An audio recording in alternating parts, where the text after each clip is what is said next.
बैसाख के महीने में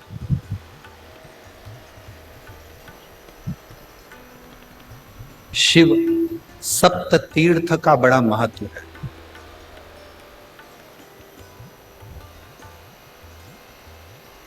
जिस नारी को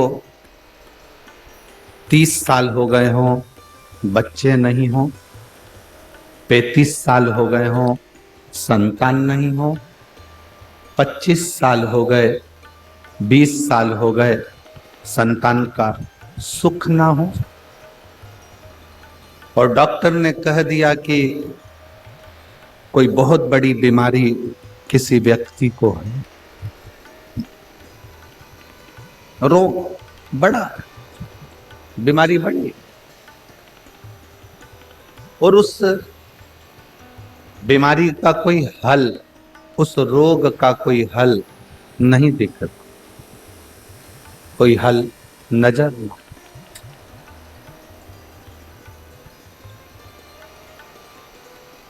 कोई हल दिख ना रहा। तो बैसाख महीने में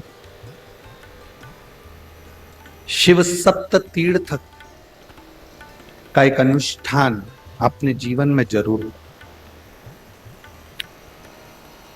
मट्टी के पात्र में जल भरना और मट्टी के पात्र में जल भरकर प्रतिदिन रोज 7 दिन का ये नियम होता है सप्त तीर्थ का। सप्त तीर्थ बस विराम जो है उसका प्रदोष के दिन होना चाहिए। और बैसाख के महीने में जब आप सप्त तीर्थ का अनुष्ठान करें, 1 घड़ा जल का रोज भरें प्रतिदिन, और 1 बेलपत्र, 1 शमी पत्र उस घड़े के नजदीक में कोई पात्र में अवश्य रखें। पात्र को, जो जल का घड़ा है, जल का पात्र है, उसको मट्टी के ही दीप से या कोई श्वेत वस्त्र जिसको मला गया हो, धोया गया हो, साफ हो, उस वस्त्र से ढक। एक दिन एक शिवालय में जाएं, शमी पत्र अशोक सुंदरी वाली जगह पर समर्पित करें। अशोक सुंदरी की जगह जानते हो ना आप लोग? अशोक सुंदरी की जगह पर शमी पत्र समर्पित करें। बेलपत्र जहां आप खड़े हैं उधर से डंडी का भाग आपकी ओर हो, और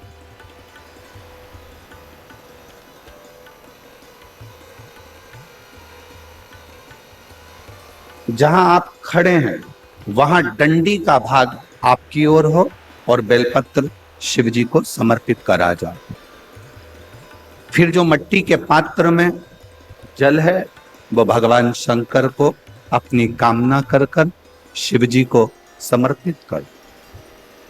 संतान के लिए कर रहे हो तो वहीं से जल को एक कटोरी में, एक पात्र में झेल लीजिए।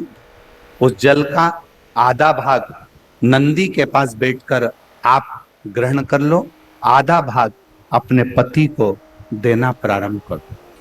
कोई रोग के लिए कर रहे हो, किसी बीमारी के लिए कर रहे हो, तो वो जल आप अपने घर की देहली में प्रवेश करने के पहले अपने मुख में उसको ग्रहण कर लो।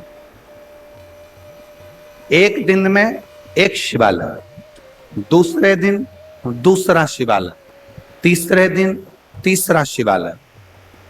अगर अपने नगर में, अपने गांव में, अपने क्षेत्र में 7 शंकर के मंदिर नहीं हो, यदि अपने गांव में, अपने नगर में, अपने क्षेत्र में 7 शंकर के शिवालय नहीं हो, तो मिट्टी का शिवलिंग बनाकर उस पे चढ़ा, पर रोज एक शिवालय अलग होना चाहिए।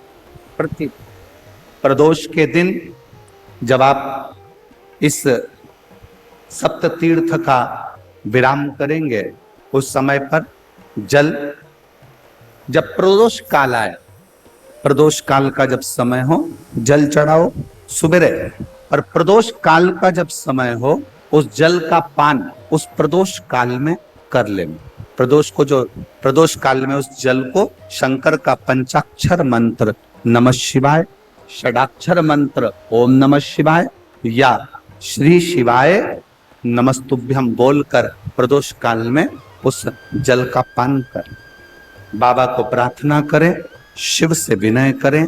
ये नियम केवल बैसाख के महीने में होता है, इसको बाकी के महीने में नहीं किया जाता है। इसको बाकी के महीने में नहीं करता, केवल बैसाख।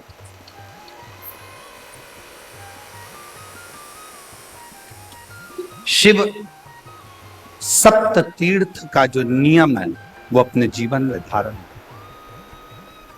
और हम तो कहेंगे शिव महापुराण की कथा श्रवण करने वाले प्रत्येक बेटा बेटी से, शिव महापुराण की कथा सुनने वाले प्रत्येक शिव भक्त से हम तो कहेंगे कि शरीर में कोई रोग नहीं भी है, संतान की प्राप्ति नहीं भी चाहिए, उच्च शिक्षा के लिए आप कर रहे हैं, अपने जीवन की खुशहाली के लिए कर रहे हैं, तो शिव का सप्त तीर्थ अनुष्ठान अवश्य अवश्य और अपने जीवन को सार्थक। धन्यवाद।